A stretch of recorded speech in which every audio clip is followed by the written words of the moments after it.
United Nations Secretary General Antonio Guterres is calling for an immediate de-escalation after Israel and Hezbollah exchanged heavy fire over the weekend. Early Sunday morning, over 100 Israeli warplanes struck about 40 sites in Lebanon. Hezbollah responded by launching hundreds of drones and rockets at Israel. 3 deaths were reported in Lebanon, 1 in Israel. Israel described its attacks as preemptive, saying the raid was conducted to blunt an imminent attack by Hezbollah. But Hezbollah leader Hassan Nasrallah rejected the claim. What happened was an aggression, not a preemptive action. And if we were to assume this was a preemptive action, it left no impact whatsoever on our military operations today, neither on its missiles, nor on its drones, nor on its fighters. Hezbollah's leader Hassan Nasrallah also spoke about the Gaza ceasefire negotiations in Cairo, Egypt. Our operation today, in any case, may be very useful for the negotiations, for the Palestinian side or the Arab side that is negotiating alongside the Palestinian team. And its message is clear to the enemy and to those behind the enemy. To the Americans that any hopes of shutting down the supporting fronts, whether in Lebanon, in Yemen, or in Iraq, these fronts are actually open. These hopes are dashed. Meanwhile, the Israeli Prime Minister, Benjamin Netanyahu, said Israel's military campaign against Hezbollah will continue. What happened today is not the end of the story. Hezbollah tried to attack the state of Israel with rockets and drones early in the morning. We instructed the Israeli army to carry out a powerful preemptive strike to remove the threat. The Israeli army destroyed thousands of short-range rockets. All of them were intended to harm our citizens and our forces in the Galilee. In addition, the Israeli army intercepted all the UAVs that Hezbollah launched at a strategic target in the center of the country. Palestinian American journalist, senior public policy fellow at the American University of Beirut, also a non-resident senior fellow at the Arab Center, Washington, D.C.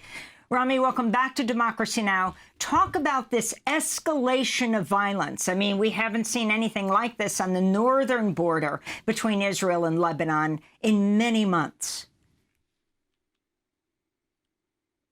It's an escalation of aggression by Israel and resistance by Hezbollah. And the mutual attacks back and forth have been going on for probably the last 16, 18 years since the 2006 war between them. But this is significant for several reasons. First, it's a much higher level of attack in the number of fighter jets from the Israeli sides and sites attacked, and the number of rockets and drones sent by Hezbollah. Both sides are claiming things that we can't verify, so we just have to wait a little bit, a couple of days more for the actual factual evidence to come out. But what's significant from the Hezbollah side is that they used Katyusha rockets mostly, which are kind of old-fashioned, limited capability rockets, not very good in terms of hitting, being aimed, etc. Then they used some drones, and their focus was to detract the defense system in Israel, the air defense system with the rockets, and then get the drones in to attack some military sites. They're clearly targeting military sites, and the Israelis say everything is fine. The Hezbollah says they hit some of their targets, but they're assessing the situation now.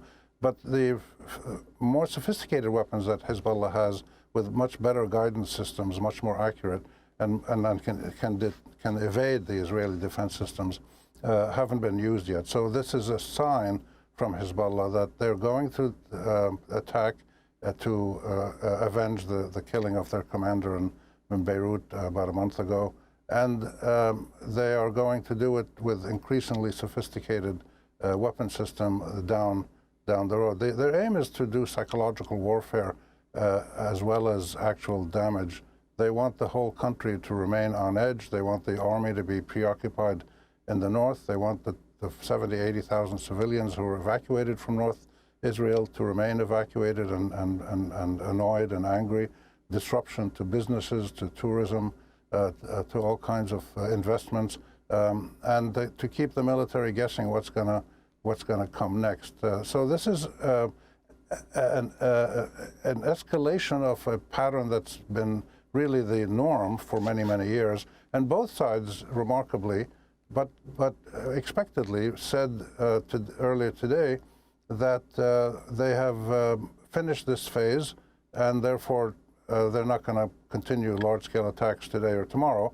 It seems that they've done what they did. And this is the pattern, that one side does something, the other side does something of equal magnitude.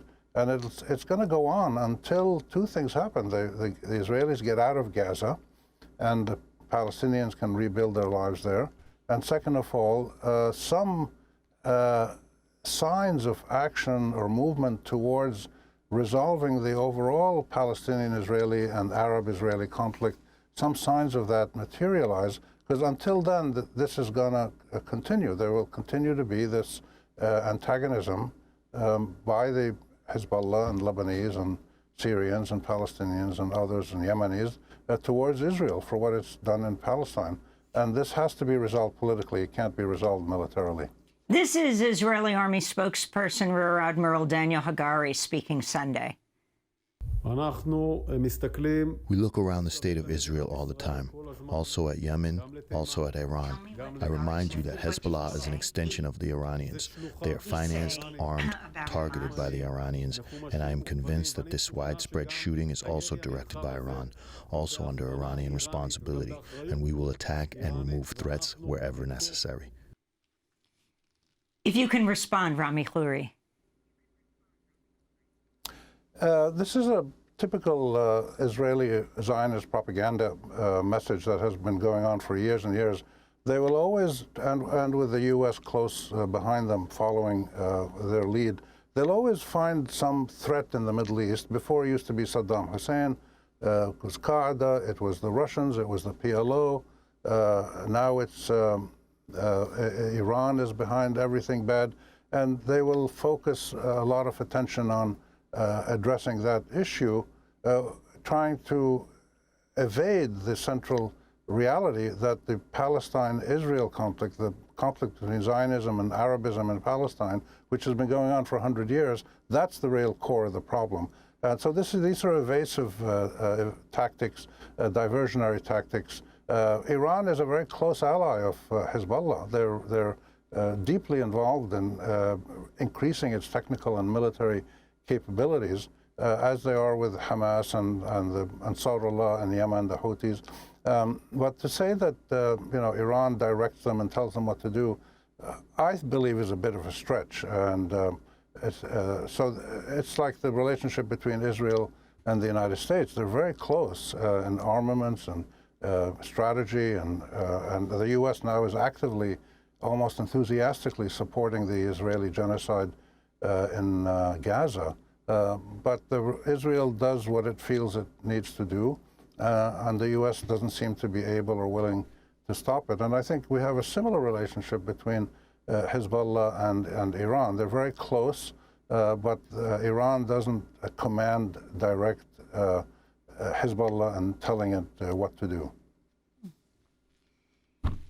If you can talk about what's happening right now, the Gaza ceasefire negotiations, Hamas sent representatives to Cairo, Israel had their delegation, Egypt and Qatar are involved, but it looks like they broke down once again, though they say they're continuing.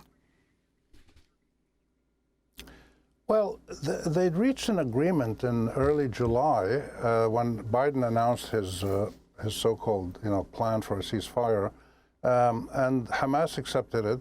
Biden said this came from the Israelis, and then when Hamas accepted it, the Israelis, Netanyahu, came back and added more conditions, and this has been the pattern ever since. And whenever Hamas accepts it, they add more conditions, suggesting that Netanyahu doesn't really want the ceasefire. He wants to just keep negotiating. And I think it's pretty clear now that the ceasefire negotiations today are the equivalent of the so-called peace process in the bigger Arab-Israeli conflict over the last 40 years, which also was under U.S.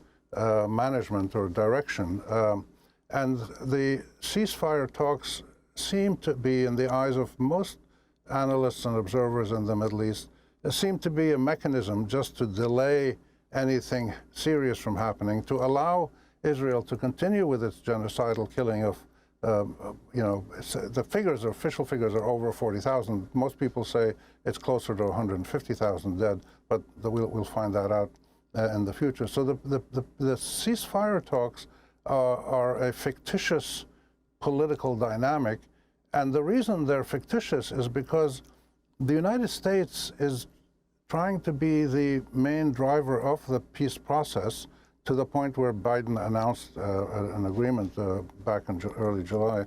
But the U.S. is also the main funder, arms supplier, and political cover provider, diplomatic protector of Israel in the UN and other places. You can't have the one party that is the major force for letting the genocide happen, technically and politically, and at the same time claim to be a mediator that's trying to mediate between Israel and Hamas. This is the kind of fiction and the fantasy that comes out of the State Department and the White House, and most of the world just watches this on TV thinking, oh, something might happen. The important point is the Hamas, and you see it in Hezbollah, is that they have taken a much harder position. They say, we accepted the ceasefire that Biden provided that came from Israel. What more do you want from us? We are ready to stop the fighting, exchange prisoners and